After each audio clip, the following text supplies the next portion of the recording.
میرے بچوں السلام علیکم ورحمۃ اللہ وبرکاتہ۔ ہمارا جو آج کا موضوع ہے وہ ہے میر امن دہلوی کی جو حالت زندگی ہے، اس پہ یہاں پر ہم بات چیت کرنے جا رہے ہیں۔ میر امن کی حالت زندگی کے بارے میں یہاں پر بہت کم معلومات ہمیں دستیاب ہیں کہ وہ کب پیدا ہوئے، لیکن جب میر امن کی بارے میں ہم یہاں پہ بات کرنے جا رہے ہیں تو آپ کو یہ ذہن میں رکھنا ہے کہ میر امن جو دہلی کے رہنے والے تھے، ان کا اصلی نام میر امان اللہ تھا۔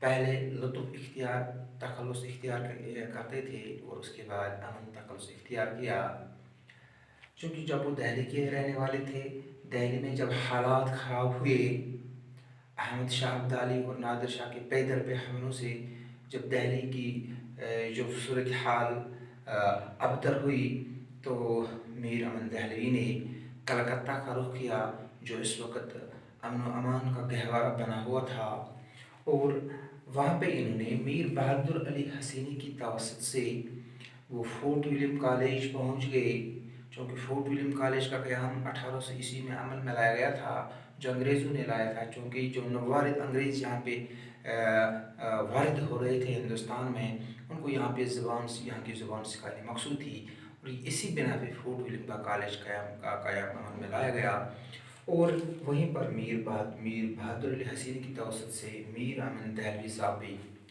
فورٹ ولیم کالج پہنچ گئی، اور وہاں پر انہوں نے فارسی کے ایک مشہور قصہ چہار درویش کا اردو میں ترجمہ کیا، جو باغ و بہار کے نام سے مقبول ہوا۔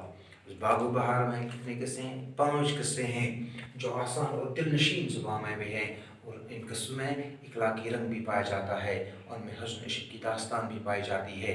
جب ہم میر امن دہلوی کے کلام کے بارے میں بات کریں گے تو ان کا کلام نہایت سادہ، شگفتہ اور شیرین تھا، اتنا بھی آسان نہیں تھا جتنا ہمیں دکھائی دیتا ہے، لیکن وہ خواہ کی اس میں پیچیدگی اور رنگینی پیدا نہیں کی اپنے کلام میں۔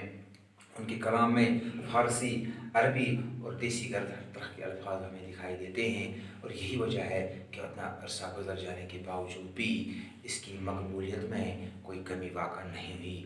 اب آپ کو یہ ذہن میں رکھنا ہے کہ میر امن کا اصلی نام میر امان اللہ تھا، وہ دہلی کے رہنے والے تھے، اور وہ پہلے لطف تخلص اختیار کرتے تھے، اس کے بعد انہوں نے امن تخلص اختیار کیا۔ جب دہلی میں حالات خراب ہوئے تو انہوں نے کلکتہ کا رخ کیا۔ کلکتہ اس وقت امن و امان کا گہوارہ بنا ہوا تھا۔ کلکتہ میں میر بہادر علی حسینی کی توسط سے وہ فورٹ ولیم کالج پہنچ گئے، جہاں پر انہوں نے فارسی کے ایک مشہور قصہ چہار درویش کا باغ و بہار کے نام سے اردو میں ترجمہ کیا۔ باغ و بہار 5 قصوں پر مشتمل ہے، اور یہ 5 قصے آسان اور دل نشین زبان میں تحریر کیے گئے ہیں۔ ان 5 قصوں میں اخلاقی رنگ بھی پایا جاتا ہے اور حسن عشق کی داستان بھی پائی جاتی ہے۔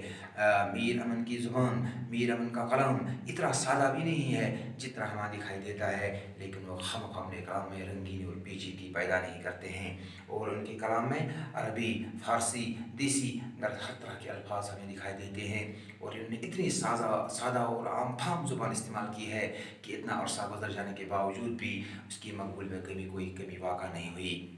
آپ سے کل ایگزام میں بھی پوچھا جا سکتا ہے کہ میر امن کا اصلی نام کیا تھا؟ آپ کا جواب ہونا چاہیے میر امان اللہ۔ آپ کو یہ بھی پوچھا جا سکتا ہے کہ پہلے کون سا تخلص اختیار کرتے تھے؟ پہلے لطف تخلص اختیار کرتے تھے، اس کے بعد کون سا تخلص اختیار کیا؟